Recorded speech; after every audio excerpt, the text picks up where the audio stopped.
So I will talk about the most interesting part of this whole toolchain, which is how to implement your own tools.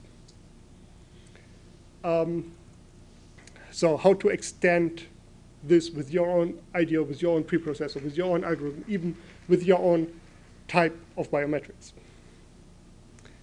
Okay. When we want to write new tools, the basic idea is that you implement any of these. So either you have your own database, you have your own preprocessor, you have your own extractor, or you have your own algorithm, which does the enrollment and the probing. And we have, and these are links here to the documentation of these base classes. You have to implement just certain functions inside that. Do I have? No. Okay. I think I had them in the first part. On the second part, I have listed all the functions that are actually executed, and you can overwrite. So some of them have good default implementations. Some of them you have to overwrite. And as long as you do that, you can just plug and play this into the framework. Okay. To generate a new database, it's a little bit more complicated because it has a very specific set of functions that you have to implement. That's why we have.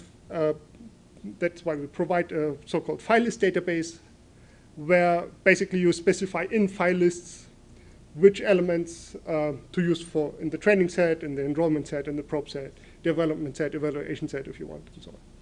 So that's probably the easiest way to implement a database.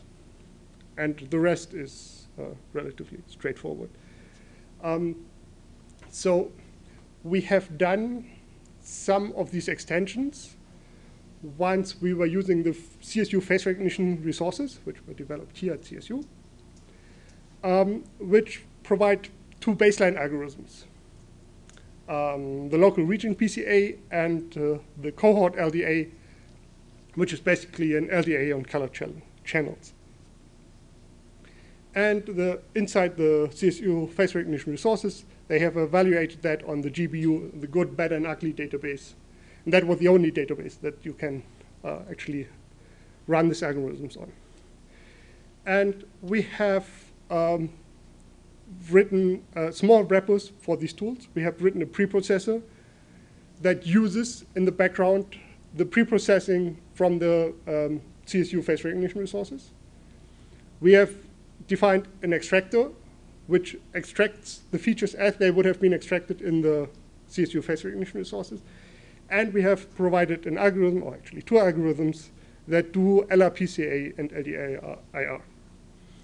And by just providing these small interfaces, wrapper classes, we were able to now run the experiments with the CSU face recognition resources on any database. And we have done that.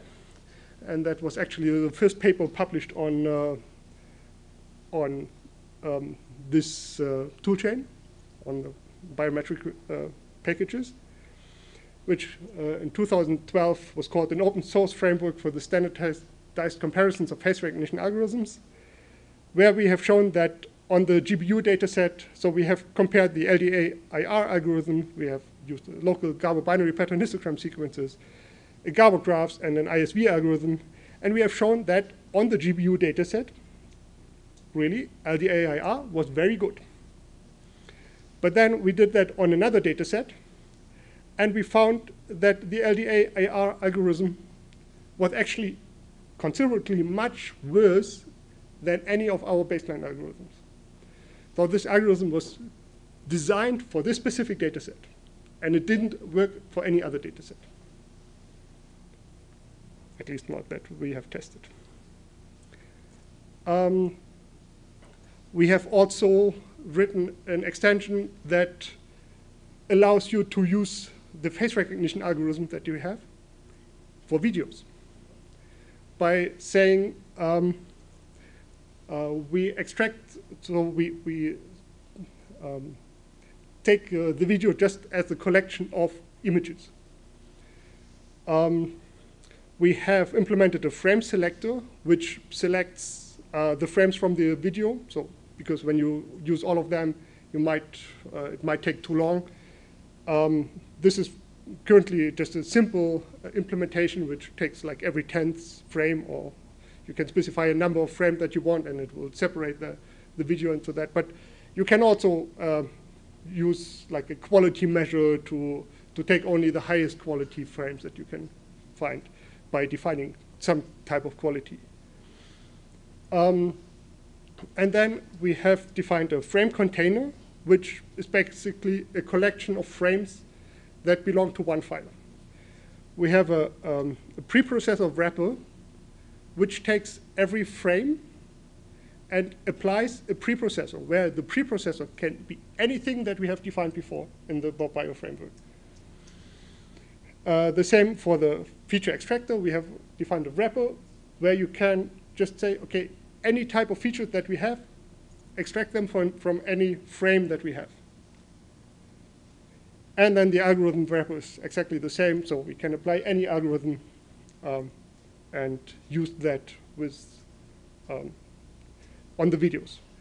The only thing that you need to have is that everything reads and writes HDF5. That's the only limitation that you have, because this is how the way that the video framework works. It will use the files as HDF5 and will separate each of the frames in different subfolders inside the HDF5 file.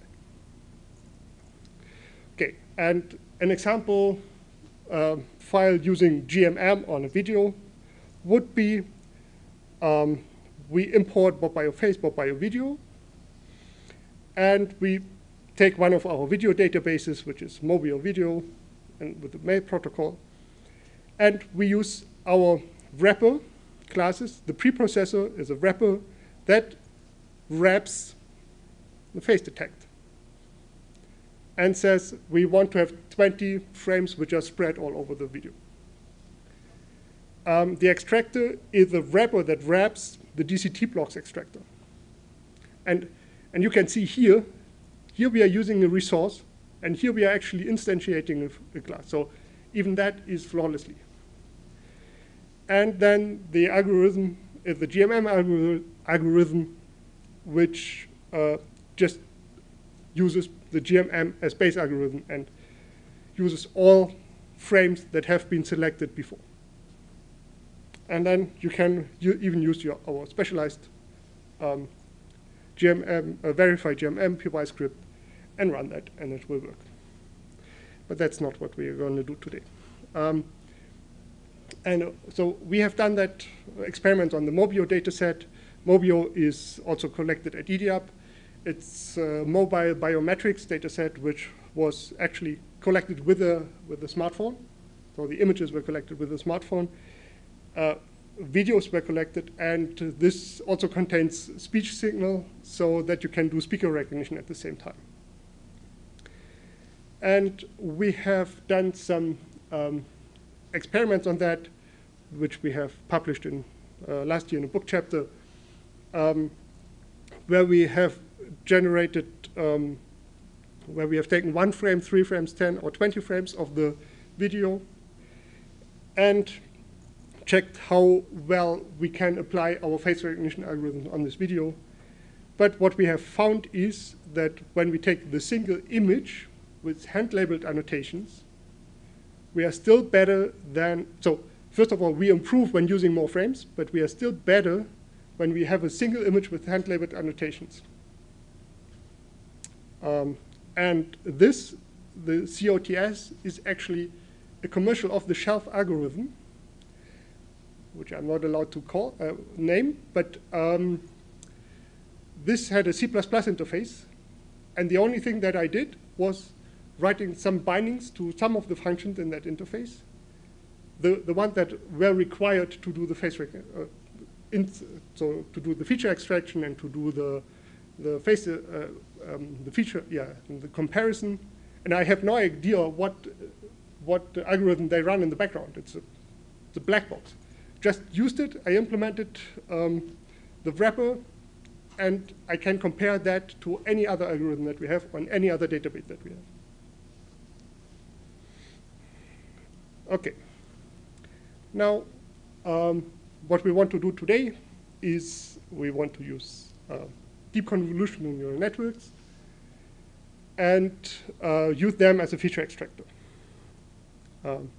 First, a little bit about deep neural networks. Deep neural networks are layered topologies where you have an input layer, then you have several hidden layers in the middle, and then you have an output layer. So this is how people traditionally see a deep neural network. I rather like to see it as a function of a function of a function of a function of the input, because this is what they really are. And there are several types of layers which can be split in 3 different categories. One is convolution layers, which will, given an input image, it will learn a kernel and provide the output with that kernel. So what we will learn is a 2-dimensional kernel, WUV.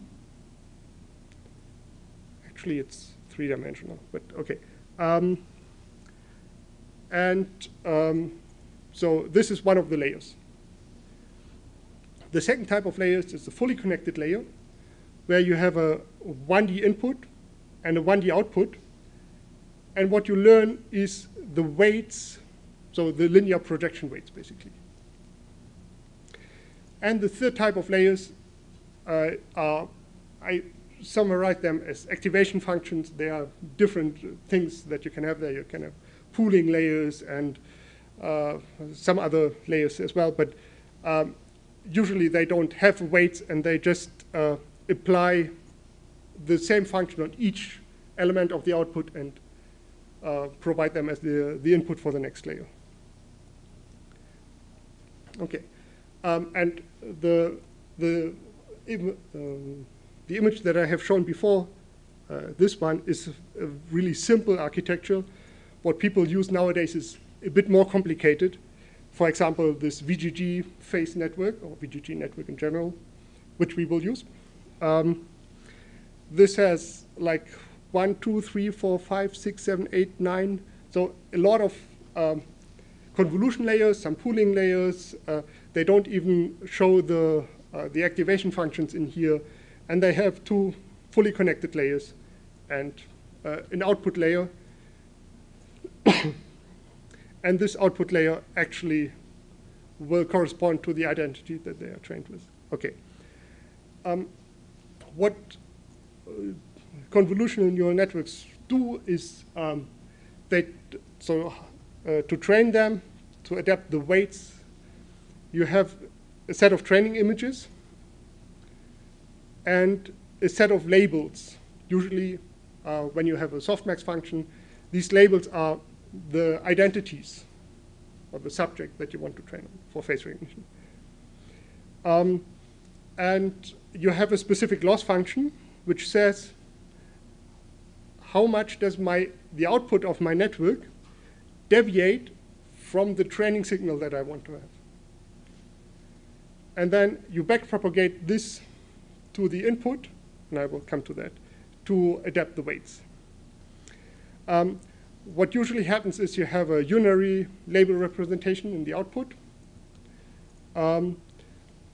where you have the last layer has C outputs, where C is the number of subjects that you have, and you set your label such that you have one element 1 and the rest 0, so that you can train a specific label at the output.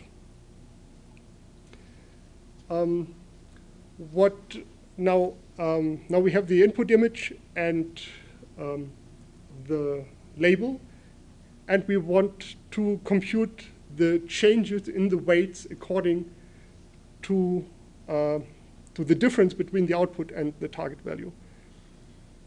And this is usually done, so it's very simple for the last layer, because you compute the gradient of the loss with respect to the weights. So this is what we have here. You compute the gradient, so the partial derivative of the loss with respect to the weights. And in the last layer, it's very simple. So what you do is you compute the partial derivative of your weights with respect to the output of the network, and the partial multiply that because of the chain rule with the output, with the derivative of the output of the network with respect, or that layer with respect to the weights of the last layer. When you go a little bit deeper into the network, then you will see more of these terms where you derive the output of one function to the input of that function, which is the output of the function before. And this chain will be longer and longer the more layers you have. And at the end, each of these elements are numbers, although it doesn't look like right now. But for example, when we derive the network output, which is this function, to one specific weight, then we end up with the input of the previous layer with index j. So it is just, that's just an example. There are more complicated derivatives, but at the end you will end up with a single floating point, with a single number. And the update of the weights, after you have computed and backpropagated everything, you just subtract the current gradient of that layer from the current weights times the learning rate. So you subtract that because you want to do gradient descent. And the gradients points to the highest increase in error, but you want to decrease the error, so you go in the opposite direction. Okay, and how do you design a network training? So first, you design your network topology. Then you label tons and tons of training data, because these networks need a lot of training data. You buy some powerful GPUs. You prepare your training data. You start the network training, and you go through a trip for a trip to Hawaii. So that's because it will take ages to train.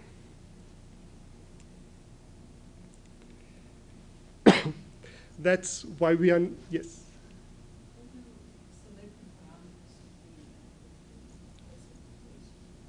Oh, that's an engineering task. Yes, so this is basically the engineering task that you have to do in order to get a good network. And I can't tell you. So what I usually do is I take existing network topologies and apply them to my problem, because I also find that a very boring task.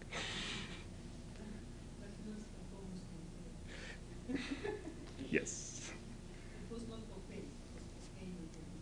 Mm-hmm. Yeah. Yes. So, okay. But since this task and this training takes a long time, what we will do is we will use a pre-trained network in our experiments, which is the VGG network that I have given you before.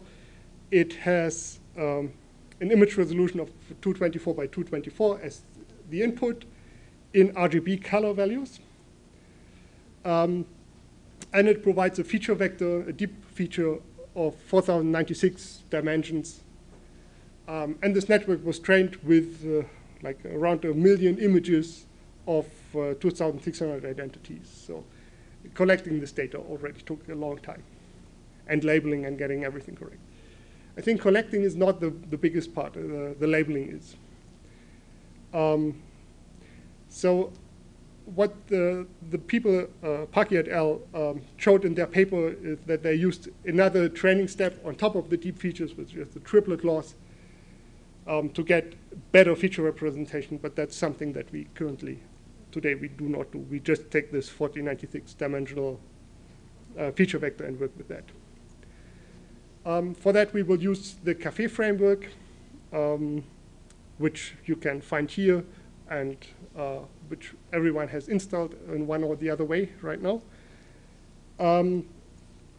Usually, this framework can use the GPU. So if you have a powerful GPU in your machine, then you can compile it in GPU mode. Here, today we will use it on the CPU mode or on the CPU only, which will take a little bit more time, but it's still doable. The network in Café is designed as two files. One is the network prototext, which describes the topology of the network. And one is the .café model, which represent the binary representation of the weights inside all these layers. And the Café interface provides a Python interface, which is the café.net, where you specify the Café model, the prototext, and the third parameter you have to specify, which we will use café.test throughout. Unfortunately, this Café module isn't very well documented, but that's what we will to use because of the project. And they have provided a Café model for us. So how to wrap or how to plug in these deep features into our framework. So we want to use that as an extractor. So what we do is we write a network class which derives from Bob Biometric extractor. So from the extractor base class. We generate an init, which is the constructor, where we provide all the required data. So what is the network file, what is the network prototext, what is the output layer that we want to extract features from, and some other data. I think we have to specify the mean values. And we implement the load function so that it loads the network, the binary weights. And we have a call function that, given the data, so given the results of the pre-processing, extract a feature. And this feature can be used in any algorithm that we have that allows to use one-dimensional features. Okay. So how do we do that? I have implemented this for you, the network wrapper class. It's inside the vgg.py class. I hope that you have that on your machines. And then what we use is, since the preprocessor or the input of the network needs to be 224 by 224, we define a different way of cropping the face from the original images. Okay. We say that we want RGB images, color channel RGB, and we want the crop size to be 224 by 224. So usually this face crop requires eye locations to do the alignment. Unfortunately, we don't have eye locations. So there are several ways to do that. I have implemented one here. So we say that the crop position, so the positions in the preprocessed phase, should be right eye 112.86 and the left eye 112.138.